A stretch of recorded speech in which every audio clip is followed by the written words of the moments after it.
evaluate the integral of dy over the square root of y plus 1. So we can apply u substitution here.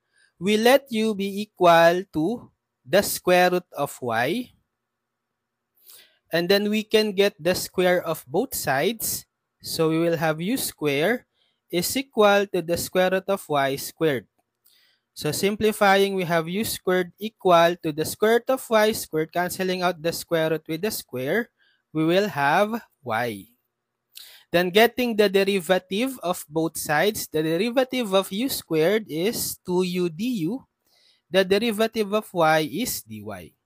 Now let's substitute. So we'll have the integral of dy, which is equal to 2u du divided by the square root of y, which is equal to u, plus 1.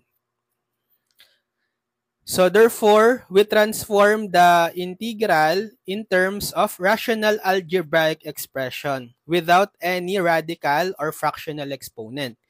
So the resulting rational algebraic expression is improper because the degree of the numerator, which is 1, is equal to the degree of the denominator, which is also 1.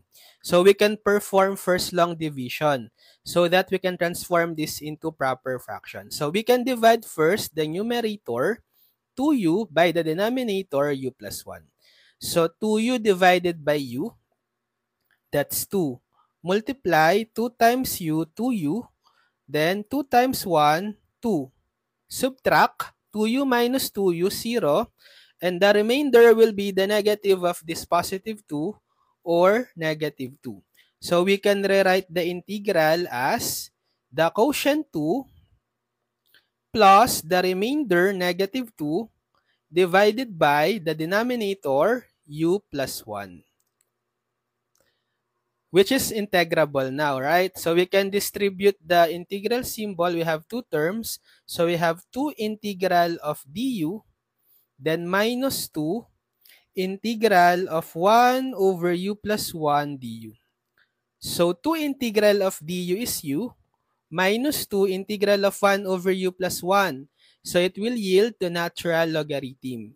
If you have a linear factor of the form integral of du over u plus b, where b here is constant and the coefficient of u is just 1, its integral is just equal to the ln of the denominator. So since the denominator is linear, the exponent of u is 1 and the coefficient of u is also 1, we can apply this shortcut formula. So negative 2 integral of 1 over u plus 1 du is ln of the denominator u plus 1 plus c. And then the final step is to substitute back the u in terms of x, or in terms of y, the original variable, not x. So we let u equal to square root of y. So we substitute all the u with square root of y. So we have 2u, which is square root of y, minus 2 ln of u, which is square root of y, plus 1 plus c. So this is the final answer.